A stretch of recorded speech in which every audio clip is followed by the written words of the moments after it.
G'day everybody, welcome back.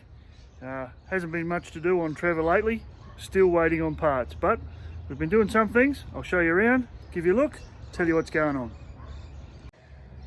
So as you know, needed some new front tyres, got some cheap second-hand four-wheel drive tyres, do the job.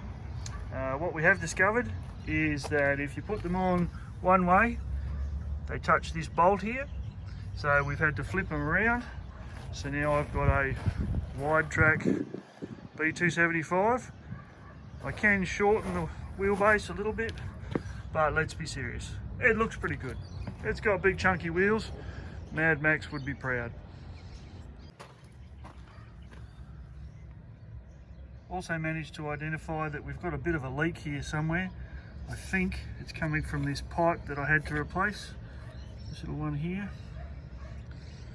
Might need to get a clamp and put that on it. A little bit of diesel stops the rust, but not ideal. So have a look at that in coming days. Those who've been watching for a little while will notice that the steering arm is a lot straighter than it used to be. But what it has identified in the couple of short drives I've had on the driveway is that the play is excessive. So there's 4 new ball joints, one there, one there, one here,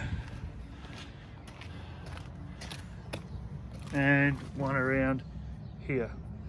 There's a little bit too much slop in the steering to drive it safely, but on the driveway it does alright.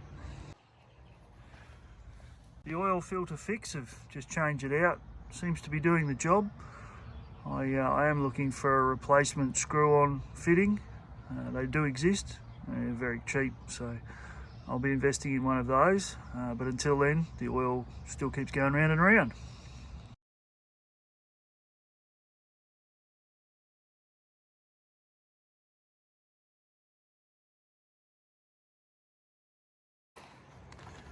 One of the biggest frustrations identified over the last few weeks is from somewhere in here I have an oil leak, and I think it's from the filter on the hydraulic tank, which is this pipe here, which goes into a seal here and sits in the hydraulic tank, which is actually under the seat.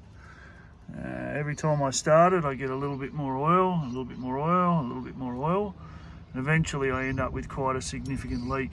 But there might be more to this story. When the leak does develop, the oil runs across here, down here, and under the bottom of the tractor. And I thought that the oil leak on the ground was from the hydraulic fluid, but it may not be.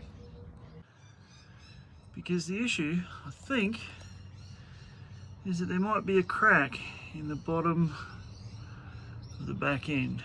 Now, it might be a bit hard to see, but I'll try and point. You can see here there's actually been a repair on this bottom end, and there's an oil leak just here. And ordinarily I would have said it was from above, but I think I might have worked out where it's coming from. It's coming from the crack. It's all the gearbox oil, because this hadn't done in it when I cracked it open.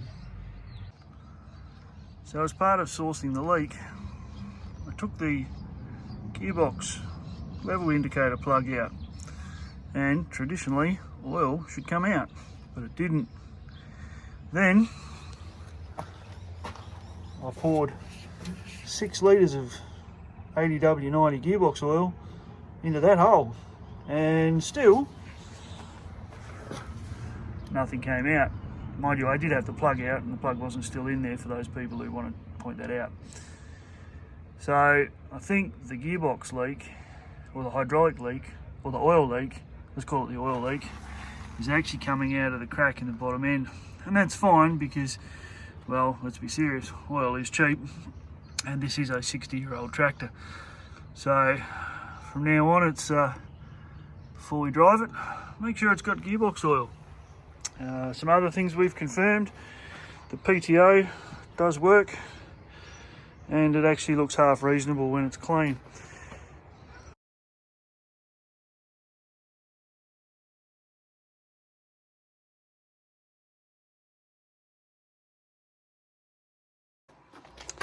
The other job we did last time we were here is put a bit of air in this tyre. We had a leaky valve. So far it seems to be holding. And we also put the Australian safety roof on. Looked around for a roof, couldn't find one. Decided that 2 bits of corrugated iron should do the job. It's really only to keep the sun off rather than the rain off, which is why I've left some holes in it, just to make sure we know when it's raining. And you'll also observe that the step isn't on. Just found it a bit easier to get underneath and work on it without the step there, but that'll go back on shortly. And other than that, we'll continue to wait on parts, continue to wait on energy and time, and keep working. The other job I did while we were in a hiatus doing other jobs is work out that these 2 mudguards are indeed going to go on the tractor soon. And I also had a look at, could this bonnet be salvaged? After the incident with the horse, I think the answer is no. I looked at cutting it off, making it nice and square, but I think it's too far gone and not worth the effort. So I'm going to salvage the light, and then I'm going to find 14 bolts and build a new bonnet. So again, we'll wait for some parts to turn up and we'll do some things. Until next time, see you later.